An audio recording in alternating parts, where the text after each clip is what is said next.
Hi, this is Tim of the 1916 Company. Welcome and thanks for logging on. If you love this watch, email me, Team Mosso at the1916company.com for purchase pricing and availability questions concerning this watch.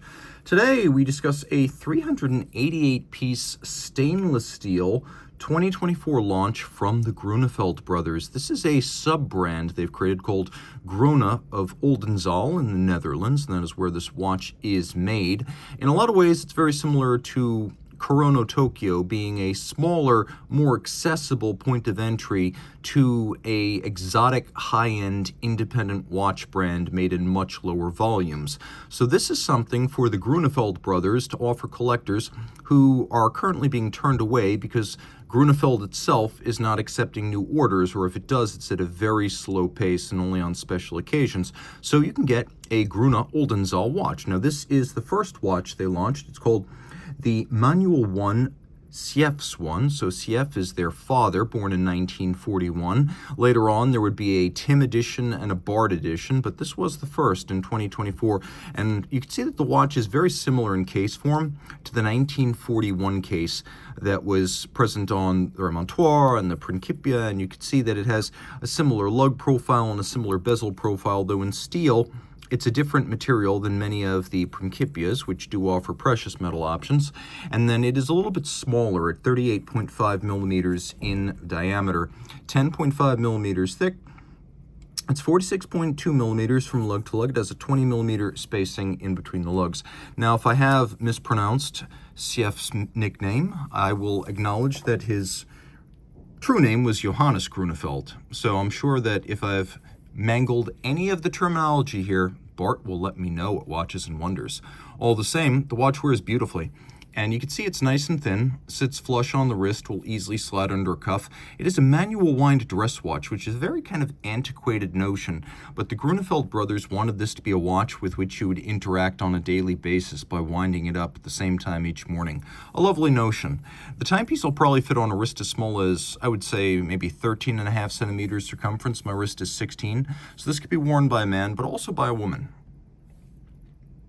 Again, there is sort of a trend in recent years of high-end independents that have a very constrained supply of watches, releasing sort of entry-level, one could even say entry-level luxury products like Chrono Tokyo for Hajime Asaoka, Grone for the Grunefeld brothers, the Mad 1 and later Mad 2 by Max Buser of MB&F. This feels like the most luxurious product of that trio. The timepiece features a lovely strap in blue. It's calfskin with the orange contrasting Dutch orange stitch. You can see the profile is sheer cut and lacquered. The calfskin on the bottom is buttery soft. You can see this has a Grone branded strap. It has a pull tab spring bar here so you can pop it off without resorting to tools. Features a Grone branded buckle that has a little bit of an air de famille with the Grunefeld brand buckles. It's nicely done. You can see that right there. The watch featuring a case that includes a little bit of fluting on the lug hoods, a little bit of a break line between lug and case, a concave on the 3 o'clock and 9 o'clock sides, and then a little swell at 12 and 6. Again, just like the 1941. You can see that the same distinctive Grunefeld crown is present here with the Grunefeld logo on a dial that also feels upscale with a tremblage style center. You can see it's a very coarse, granular profile in salmon, or perhaps we could say salmon with an undertone of Dutch orange. You can see it is the Manueel 1, made in the Netherlands.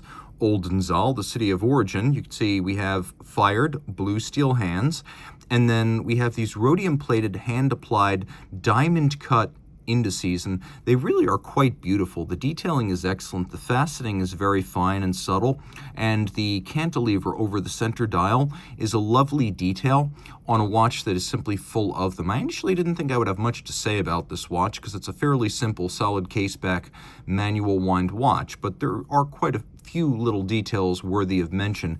You can see outboard the track is printed in blue along with the notion that this is made in the Netherlands. The city of origin is on the dial, but it's also on the caseback where you can see a very old map of the city, including the former city walls. So that is Oldenzaal in 1626, and if you look very carefully on the back, like right there, you can see the Grunefeld logo.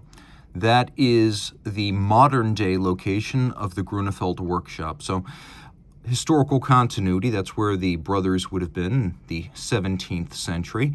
Now, we've got a lot going on back here. You can see mechanical winding movement, 18 joules, water resistant, 50 meters.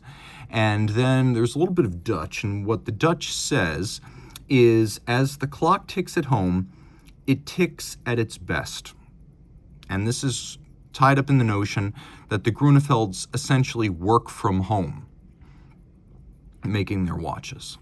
Now, what's in the case is a manual wind conversion of a Sellita SW200. This is an SW210. That's Sellita's version of an ETA 2824. Because of the absence of a date, they're able to get the power reserve up to 42 hours. It's got a 4 hertz beat rate. There is a stop seconds function, and it pivots on 18 joules. It is a manual wind alteration, so it's a little bit thinner, allowing the watch to be thinner and finer.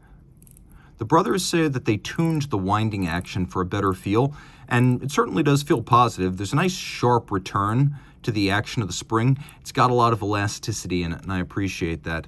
And then it's a 4 hertz beat rate, so you see the progression of this elaborately counterweighted seconds hand. You can see the counterweight almost extending to the hour track, which is brushed metallic. And note the use of polished chapterings outboard of the hours and then inboard of the hours. The decoration is quite fine for something that is, at face value, fairly simple. There's a lot to love. If you love this watch, if you love the Grunefeld brothers, if you tried to order a Grunefeld watch but you could not get an audience due to their booked order list, well, guess what? There's a little piece of the Dutch dream on your wrist today. So reach out to Team Mosso at the 1916company.com for purchase and pricing details.